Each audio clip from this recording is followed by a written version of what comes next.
Well, I'd like to thank my colleague Abdulaziz for that report. And right now we have with our next guest right here in the studio, we have with us engineer Stephan Egle. And engineer Stephan is the contract manager in the oil and gas industry right here in the state of Kuwait. Engineer Stephan, welcome to our program. Thank you. Good evening. Thank you for having me here. Pleasure to have you here with us. Can you tell our audience a little bit about yourself, please, sir? Well, certainly I can. My name is Stephan Egle, as you mentioned. I'm a German engineer. I'm 42 years old, and I'm originally from the very south in Germany, from the Black Forest. So you may hear it here and there due to the accent. I came to Kuwait February this year, obviously mainly due to work reasons.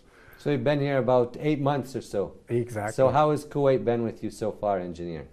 Excellent.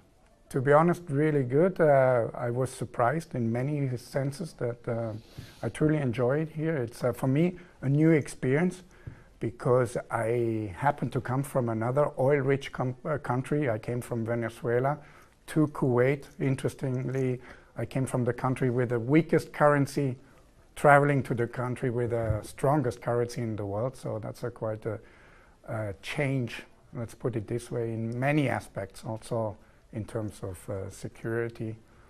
So here it's a very safe place. And your work here, how is that going? Tell us about that, please. I'm working here on a very large project. I'm honored to work on the project which is called the Clean Fuels Project. For the owner, our client is KMPC. So tell us in detail about this project, please, Yes. Engineer Stephan. Okay. The project, in a nutshell, let's put it this way. You have two existing refineries. You have the refinery of Mina Abdullah and Mina Al Amadi. And those two refineries are being upgraded and expanded.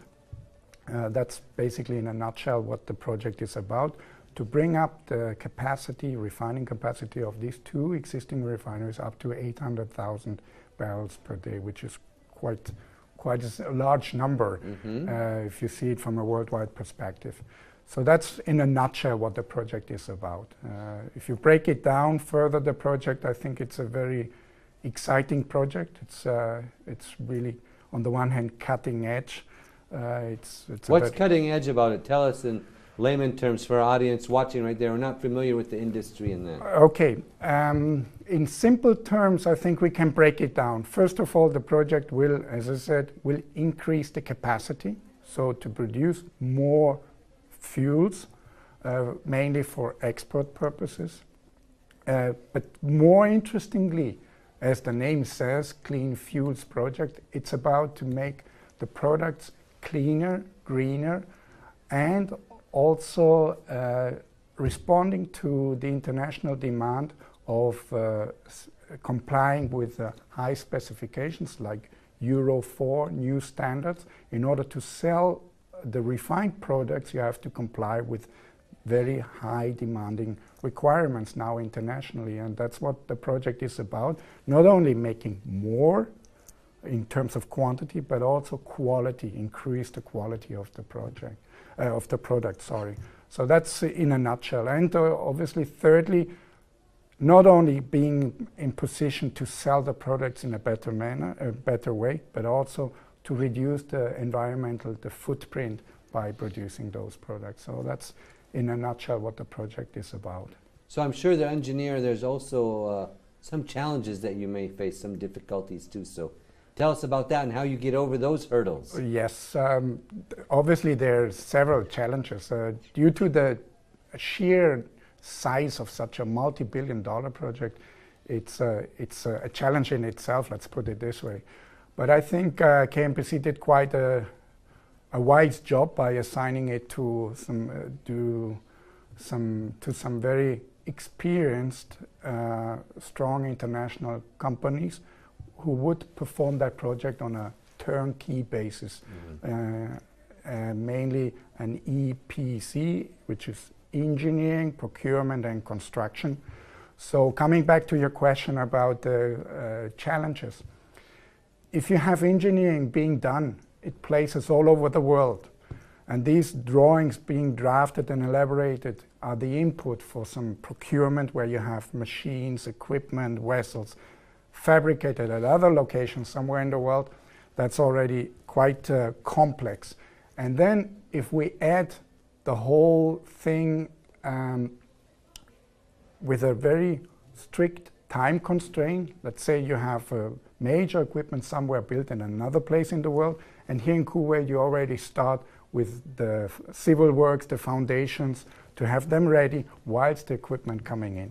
So wrapping up, the challenge is that all these thousands of activities are being integrated and working like a Swiss watch. I think that's the major challenge. And I think in addition to that, always behind projects there's always people. We have on that project almost 40,000 people. Yeah, as you said, a lot of international people as well as some local Kuwaitis, I believe, too. So yes. How is everyone working together? Everyone working to accomplish the goals on the set dates and everything?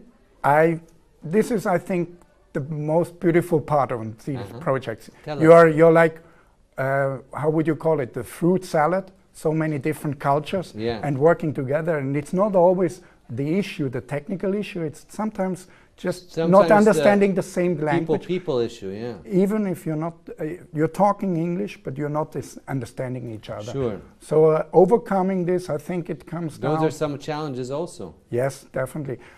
Definitely there. And those are the ones which are, I would say, the most challenging ones out of all the other ones. And here, in order to come back to your question, how to overcome, I think it comes down here and there drinking a cup of coffee and trying to understand where the other person comes from.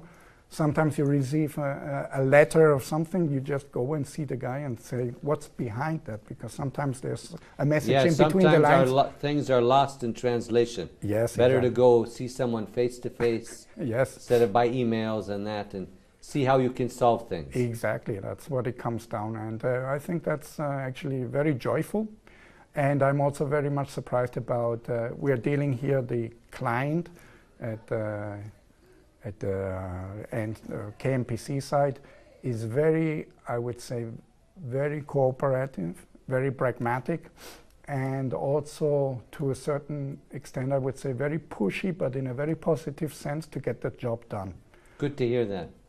I'm really impressed, and you can feel that they want to get it done. So, and that's a very good thing. And I think for every contractor, on the one hand, it's not that pleasant, but on the other hand, it's needed, and it's very good for the sake of the project to have such a moderate and appropriate pressure and push. Excellent to hear that. And Engineer Stephan, it was a pleasure to have you on our program this evening. Wish you all the best of luck in this project, and also hope you have a very pleasant stay right here in the state of Kuwait. I do. Thank you very much. Shukran. Afwan. Thank you so much. We were speaking to Engineer Stephan Egle, and he is the contract manager in oil and gas industry. We'd like to thank him so much for being our guest this evening. Let's now go on to our next report, and let's take a look at what we have when it comes to some of our segments. Stay tuned.